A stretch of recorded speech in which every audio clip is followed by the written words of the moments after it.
Okay, cool. So the next question that we got on the menu today is asking us, what is the law of superposition? There are many different types of situations that you can use the law of superposition, but pretty much the general rule of superposition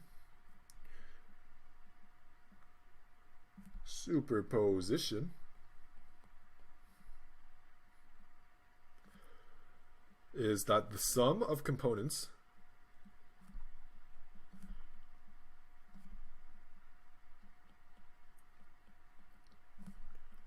is equal to the whole.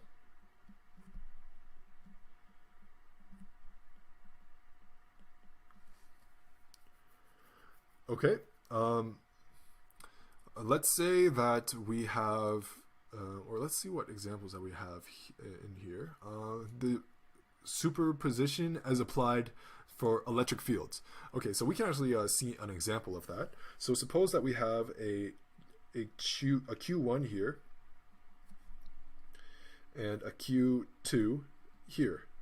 And here we have point A. Here we're going to have R1.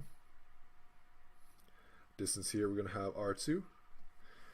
Now, if we want to find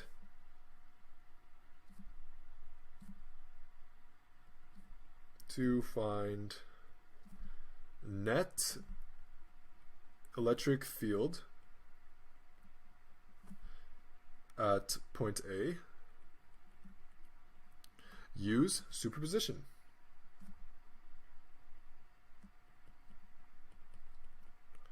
Okay, so we can actually empirically write this out as an equation.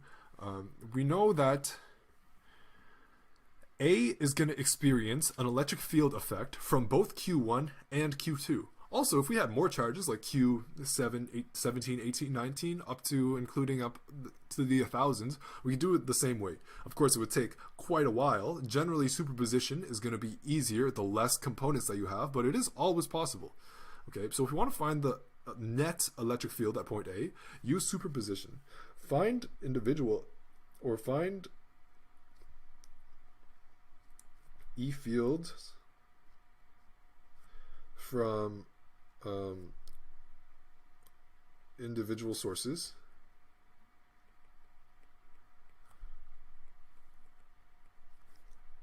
and add them up.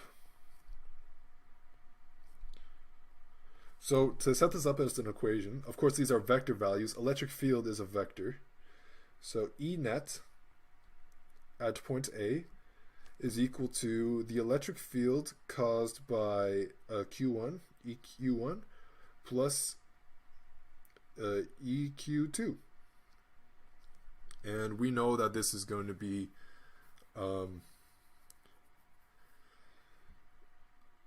it's going to be something like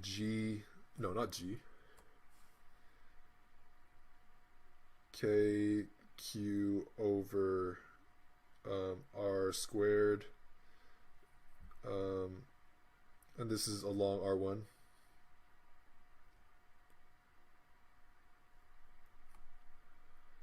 plus K or KQ1 and then KQ2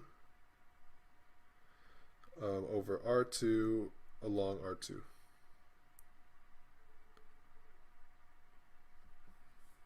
Okay, so this would be an example of how you could do superposition with electric fields and charges.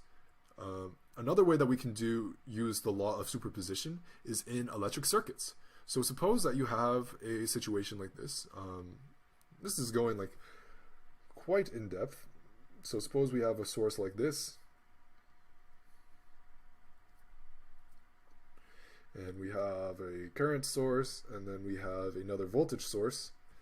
We call that VS1, IS, and then VS2, and this can be R. And if we're trying to find the I going down R, what we could do is we could use superposition and look at these sources in the circuit, and look at the sources individually, add up all of their contributions, and that would be that. So you would use something like this. So VS1 individually, alone, you would zero out all the other sources. What I mean by zero out, so this would be VS1. R stays the same. Current sources become holes, or they become disconnected, so it's open. And this would be zeroed. So this would be a short. And this would be like I VS1. And then the next thing that you would do is IS alone. And you would zero out those voltage sources. Still have R. You have the current source, and then just that. And then you would get your I from IS. And then you would do something like VS2 alone. And you would have, that would be a short circuit. This would be R, this would be I. Oh, whoops, that wouldn't be included. That current source would be cut out. And then plus minus VS2.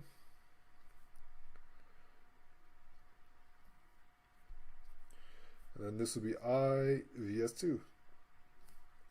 And then your actual I would be something like I equals I VS1 plus I IS plus I VS2. Okay, so as you can see, the law of superposition can be applied for many different things. When you're doing circuits, it's a perfectly valid way of trying to solve a circuit. When you have multiple charges and you're trying to find the net electric field, you can do it with superposition. Another thing that you can do with superposition is with waves and the superposition of waves, sometimes to see how they interact. So initially I'll just show this. So here we just have a red sine wave. The red sine wave, fairly straightforward, nothing too fancy about it. And then we have a slightly phase offsetted another sine wave, but it's got a little slight phase offset. Okay, so if we wanted to get like this wave, this green wave would be their superposition, and at every single point at this wave, it will have the value of the red plus the blue. So here at this little line here, we have 0.84 plus 0.909. We should expect maybe 1.75 or so. Yeah, exactly. So them added together is precisely what we expect up here. And you see at this point here, the red is 0, so they should be, the green and blue should be perfectly aligned here. So this just goes to show, like, superposition is just adding up the components, and you will get the whole if you just add up the components. Okay, cool. So yeah, the above solution is good.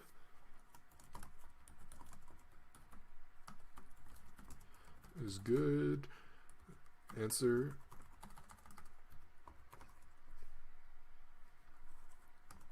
could be enhanced with some other situations where the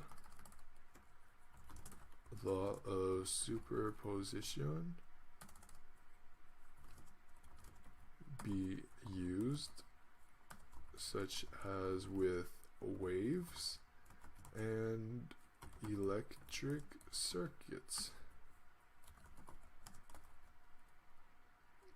Also, net gravitation, perhaps. This could be another example. But net gravitation would be very similar to what we already see with electric fields here. Okay, cool.